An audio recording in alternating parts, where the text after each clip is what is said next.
саламатсыздар, урматтуу замандаштар.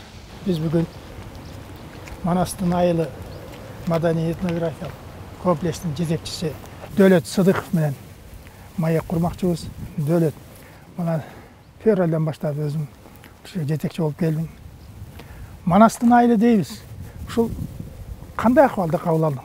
Куш келипсиз Манас айылына.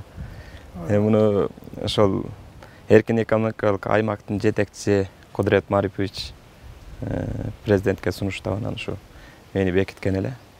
Мен айттым да, бул жерде бир тыйын жок болсо бюджетинде. Абал бул болсо десем, ал киши айтты, муну сактап калыш керек депчи, Манас айылын сактап калыш керек. Муну талашкандар көп экен, жана бизнесмендер бар тең бийик там салабыз, муну жерин алабыз деп. Жери жакшы жерде да. Ошо кызыгып, анан мына ушул абалга алып келген буга чейинки бийлик.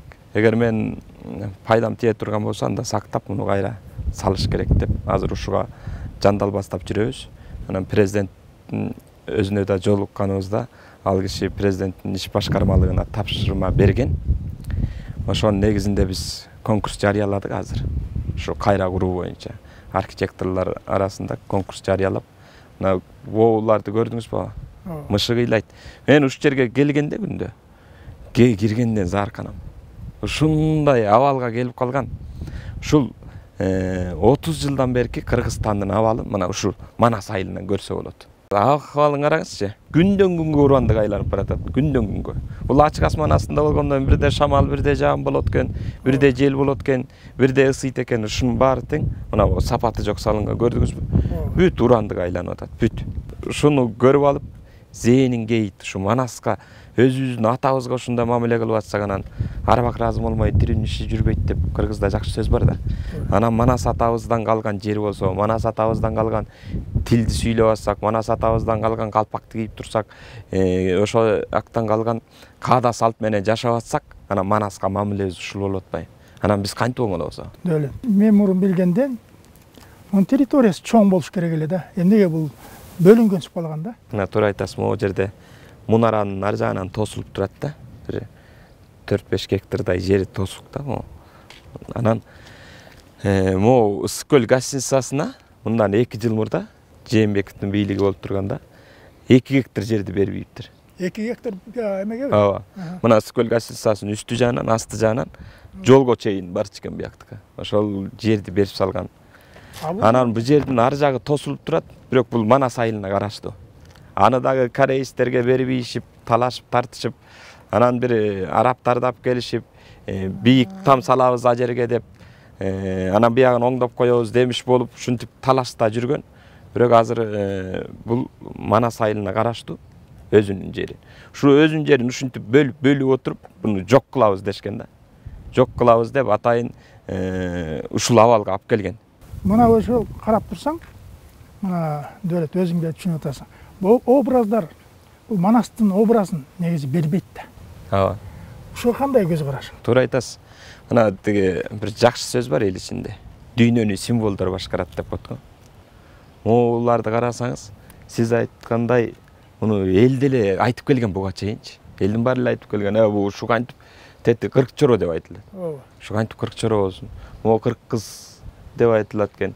Мындай болбойт да. Манаска Манастай мамиле кылбаганы ушунда жатат да.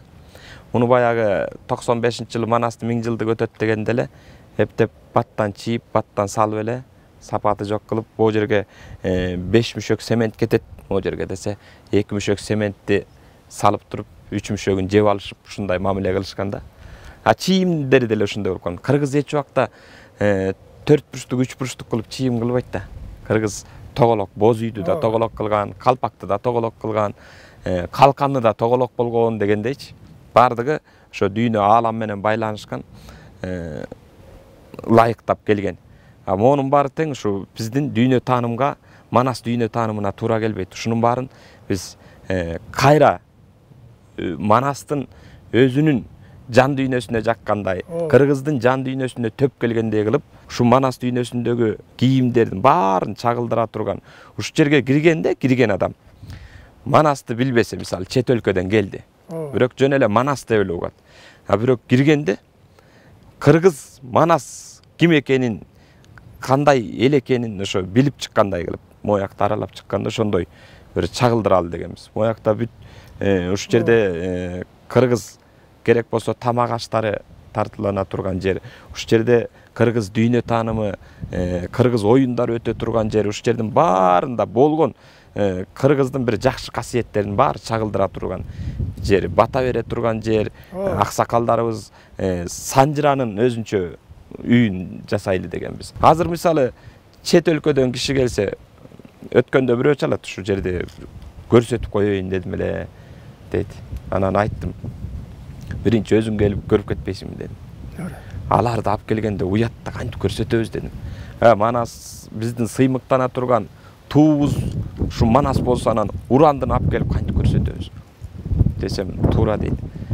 Болбойт дедим. Биз сыймыктанып көрсөтүшүбүз керек, анан уялбай алып келип, мына уранды деп, ал өзү деле чет өлкөлүк деле кирбейт го дедим.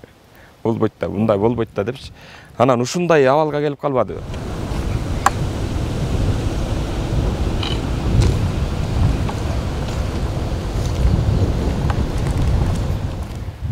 Дөөлөт, туура ойлоп атасың. Мына менин келген себебим ошол. Көпчүлүк адамдар өтүндү эле да. Ушу тынчтык Манастын айылын бир чагылдырчы. Биз кыргыздын маданиятын, кыргыздын дүйнөсүн, Манастын дүйнөсүн көрсөтөлү десек, биз анын баарын ушул жерден көрүшүбүз керек.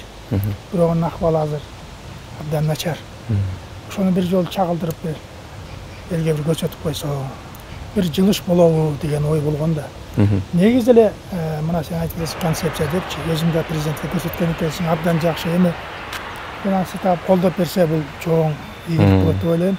Аны өзүң айтып кетпедиңби? Кээде ойлоносуң. Кыргыздын дүйнөсүн, Манастын дүйнөсүн көрсөтөм десең, Манастын айылына алып келиш керек да. Биз ушул жерге кантип алып келебиз? Ошон үчүн мен ошол жана элдин өтүнчү айтып атпаймынбы? Тилегим ошол. Ошо өзүмдүн баягы ойлогонун ишке ашса, бул чоң кеңеш болот деп ойлойм да. Бул туура айтасыз. Эми бул жерге азыр көрсөтө албайбыз да, элгечи. Көрсөткөн. Бир кезде баягы жаңы салынганда жакшы болгон экен. Элдин баары келип, үйлөнгөндөр келип, ушул жерден ат алып. Бирок бул жердин кутун учуруп койушкан. Себеби ошол арак ичип алып киришип, анан жанагы атка минер чоң сөрөйлөрдүн баары келип алышып, ушул жерден боз үйдөн арак ичип караңызчы, боз үйдүн түндүгү сынып, ууктары кулап, ичинде 3 тирөөч бар. Ошол эле тиреп турат. Көрдүңүзбү? Ушундай абалга келип калган. Мына мышык ыйлай турган абал. Киши эмес, мышык ыйлайт бүгүн. Анан ушуну кайра оңдоп коюш керек дегендер. Кайра оңдогонго болбойт. Бул сапаты жок салынганда карабайсызбы? Ар бир жерин карасаңыз, урандык айланып атат. Муну тышынан таш чаптап оңдоп койсо болот, бирок кайра эле 2-3 жылдан кийин оңдогон кайсы салгандан да чоң акча кетет оңдогонгочу. Муну кайра салыш керек. Биринчиден өзүбүздүн дүйнө таанымыбызды чагылдыра турган кылып, Манасты, кыргызды чагылдыра турган кылып туруп, анан салыш керек. Ушул жерде бүт баягы эл сыймыктанып келе турган, уялбай келе турган жер болуш керек. Азыр бул жерден уяласың да. Мына жер менен жексен, күн өткөн сайын бир жер урап, бир жери жер менен жексен болуп баратат. Улам күн өткөн сайын. Муну кайра салбасак болбойт. Биз жакшылык тилейли, ылайым эле өзүң айткан ой пикирлер, максаттар аткарылып калар. Буюрса. Рахмат ушул интервью бергениңе. Ишиңе да ийгилик болсун. Сизге да рахмат, бар болуңуз. Ушул кайсы убакта болбосун кыргыздын наркын, салтын, санжырасын чагылдырып келатасыз. Ошо ата-бабалардын касиети колдоп, соо болуңуз, өсө берсин. Рахмат. Кынчык калган болбосо. Рахмат даярда айтып. Мейли, бөлүп сөзү кетет. Сага рахмат. Ийгилик болсун.